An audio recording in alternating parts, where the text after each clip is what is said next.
1v2 this week, gentlemen, and we've got to go through the rigmarole of last week's game as much as we don't really want to, because it was the Dole affair from Aurora Stadium in absolutely blizzard conditions, I think.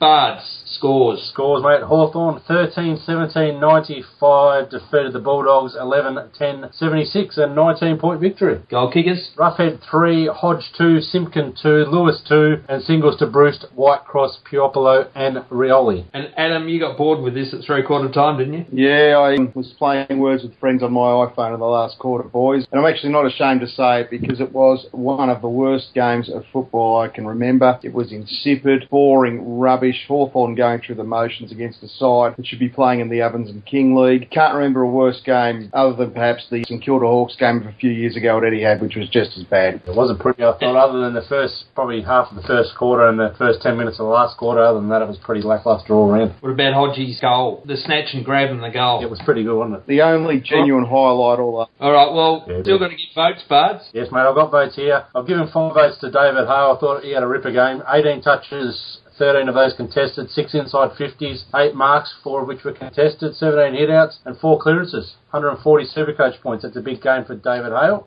We'll take one of those every week from him. 4 to Jordan Lewis, 3 to Isaac Smith, 2 to Luke Hodge, and 1 to Josh Gibson. And Brad Sewell also had a ripper game for him coming back from being dropped, even though he didn't play at Box Hill any time. I thought he was pretty good back into the team. Do you think they always intended to take Sammy Mitchell just on a holiday with the family and play Sewell anyway? Oh, he had gastro, according to Chris Fagan this morning. Yeah, I don't think he was any intention of playing from the start. No, saving him for the big one. It's filthy if he misses the Brownlow by a vote or two. He's already the Brownlow medalist because he gets last year's. Well, that's true.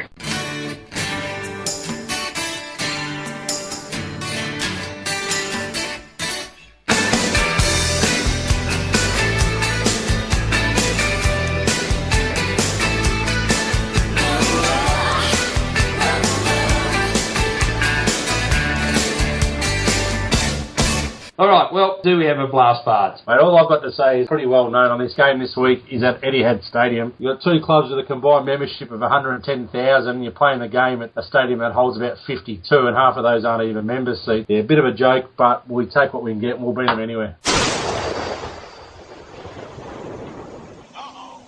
Isn't there a blockbuster game involving Collingwood and some also ran at the MCG? Collingwood and GWS at the MCG on Saturday afternoon. They'll get 30,000 if they're lucky. Terrible, really. Apparently Etihad has the rights to so many blockbusters per year, and at the moment they seem to be using us to fill those up. Surely, Bards, that is the AFL again allowing the tail to wag the dog. I mean, the sooner they own that stadium themselves and you can just do what they like with it, the better. Then they'll probably think they'll make more money out of playing it there, and they'd still do it. We've just come off the Carlton game there as well. You know, it's now beyond a joke. It's 2 games where you've got fans that are clearly missing out on going to the footy, and it doesn't so much affect me because I'm in Sydney currently, but people like me who actually have an entitlement to go to this game can't go. Yeah, it's ridiculous, isn't it? You pay for an 18-game membership and it's virtually impossible to attend the game because seats aren't available. So, ludicrous, but that's the AFL for you. Do what they want and let everyone else suffer. All right, does that mean we're boycotting round 20 against St Kilda, a replacement game? It's laughable, isn't it?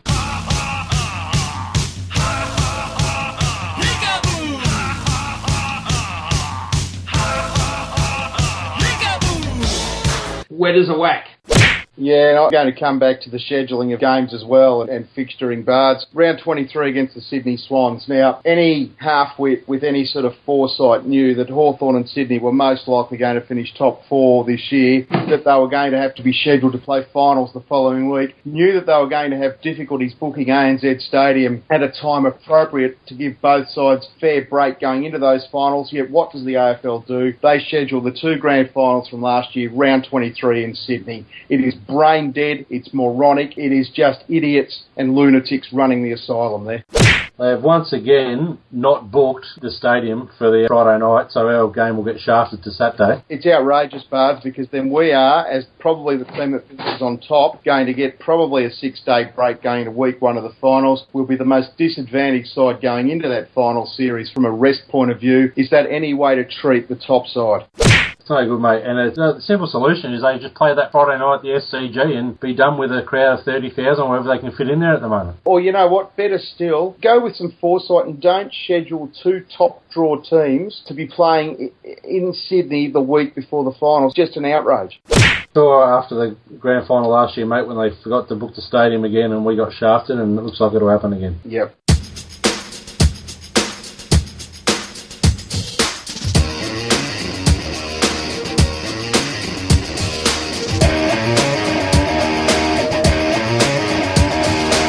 Now, great debate. Was a roaring success there for a while. Thought we might give it a rest. Cleaned up the studio, found some old papers, and I thought, hey, how about we do a top 7?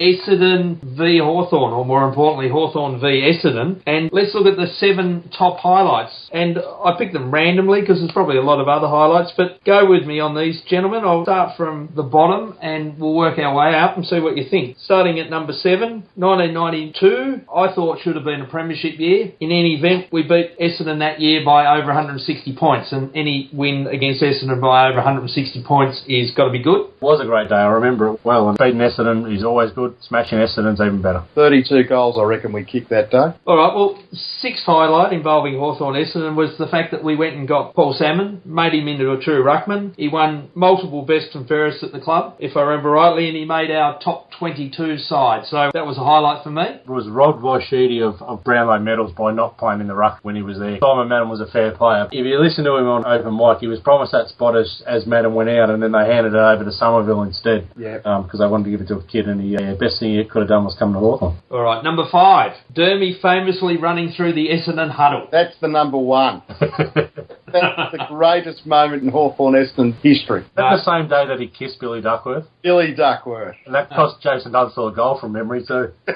He's kicking out and he set shot, and as we know, JD didn't miss, and as he's having the shot, Dermy's planted one on Billy Duckworth, and the umpire's paid a free kick. All right, number 4. Dermy, talking to Dermy, ironing Vanderhaar out in the second semi-final at Waverley in 1989. Now, that was my first final series, and I just happened to be sitting on the edge of the Essendon cheer squad, and 24 years later, I'm still here to tell the tale. Yeah, well, I won't say Vanderhaar had it coming. Vanderhaar was a terrific footballer, but, you know, Dermy at his very best, I guess. All right. Number 3, and you'll wonder, why was it number 3, but we're getting there. The line in the sand game. Who will forget that one? That turned around our fortunes to what we are today. That never has a game where we lost by so much meant so much. Geez, it was good fun that day. I was there on the southern stand. I took my wife. It was one of the first games of football she ever went to. It might have been the first game of football she ever went to, and I think it hooked her in from there. I was at a work weekend, believe it or not. I had to work on the Saturday for a buddy conference type thing, and got a text from a mate saying, "This is fantastic." I'm going, "We're getting smashed." He goes, "It doesn't matter, we're winning the fight." So I said, "Oh, I've got to see this." The funniest part about that, every time you watch a video, is when Vanders is going nuts and Bateman comes flying in from the side and jumps in, and all of a sudden Vander's path to who he was trying to kill was gone, and he got so frustrated he's basically hit Chance on the back and thrown his hands in the air. I reckon also, Bards, one of the funny things about that was Simon Beaumont, who was playing for us at the time. I reckon he got a Liverpool kiss from Dustin Murphy, it was. Who was his flatmate at the time. All right, well, we're getting there. Number 2, the 1985 Grand Final. If you never ever think you're going to win a Grand Final, have a Barney like that one. Yeah, to be fair, we got smashed by 83 points or something. It was too many to be thinking about again. And the highlight of highlights, and all you Hawthorn supporters out there listening, the one that we all recall, the 1983 Grand Final, where it started it all, really. Beaten them by a then record margin of 83 points in 1983. Alan Jeans' first premiership at Hawthorn. Fantastic stuff. Couldn't find a spot, Grant, for the Buddy breakout game the day he kicked 9 against Essendon and announced himself. It's a Buddy-free show tonight. Fair enough. Well, the day he kicked those 2 goals running down the wing at Waverley, that was pretty good. Yeah, there you go. There's another. Still good list. Good list, Housey. All right, well, let's see if anyone can add to that list. I'm sure there are other highlights.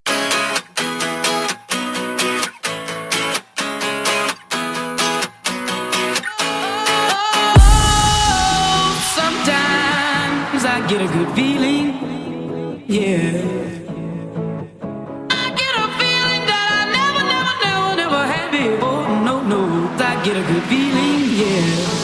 Bards, on the day that Mitch Thorpe re-announces his entry back into the AFL, it's time for From the Backline. All right, Grant, and we have two changes this week coming into the side. Lance Franklin and Sam Mitchell going out. Kyle, I missed from the goal square, Cheney, and young Will Langford after a rather average showing in his first game. So, from the back line, Stratton, Lake Guerra, halfbacks, Mitchell, Gibson and Whitecross. The centre line is Smith, Hodge and Hill. The half forwards, Gunston, Roughhead and Bruce. The forwards are Franklin, Hale and Rioli. The rucks, Bailey, Puopolo and Lewis. And the interchange for this week, Taylor Duray, Savage, Sewell and Simpkin, who no doubt will be the sub yet again. The emergency is Segler, Cheney and Langford. What do you make of all that, Grant? I bet you Simpkin is the only bloke at the club when he wears a suit, he wears a vest. He loves that vest, but I don't know, you sort of think, well, his form deserves more time, but he does so well when he comes on as a sub, it's almost worth leaving him there. He might play the finals as the vest wearer. He may well do, mate. It does have an ability to have an effect when he gets on, gets his 40 minutes or whatever he gets, but yeah, I don't know how happy he is with it, but it's working at the moment. Look, solid team. Class with Franklin and Mitchell coming back into the team. I noticed Essendon have brought a couple back as well. Zaharakis is back, Joe Danaher's back, he won't be a problem, but yeah, a couple others there, but Justin Fletcher's out, maybe injured. Still no Watson, obviously, and Winderlick, so that's got to be useful to us. We've still got plenty missing as well, though. Just on that, Grant, listen to players that are unavailable for Hawthorn that played in the grand final last year. Burgoyne, Ellis, Shoemakers, Suckling, Birchall, Shields. Quality. And then there's Spranger and obviously Frank and Woodward who won't be getting a look in. So obviously Shoemakers and Suckling we won't see again. But yeah, there's some quality still to come in and it's going to be very tight to get into that team because they're starting to get rid of players that are the obvious outs. You know, you look at the team on the ground, I can't see any of them going out. So you're on the bench, you know, Savage, Sewell, Simpkin and Duray, and they're the four to go out. So it's going to be interesting.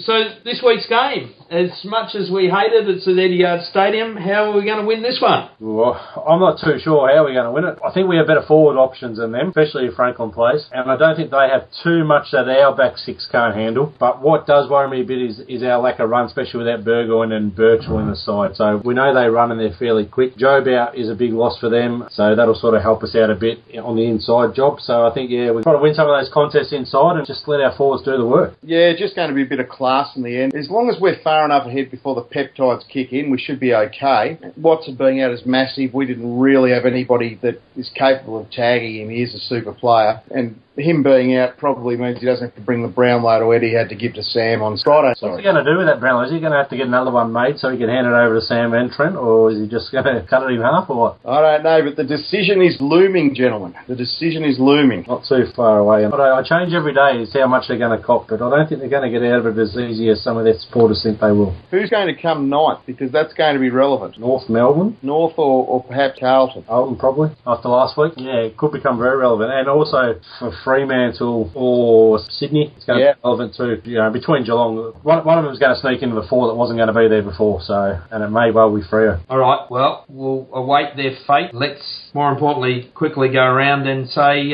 what's the margin going to be. So, Weathers? 7 points. I think it's going to be tight. Bards? 19 points. I've got 9 points in mine, which means it's either going to be 1 or 2 goals. Last year, though, we win by 20. On that note, go Hawks!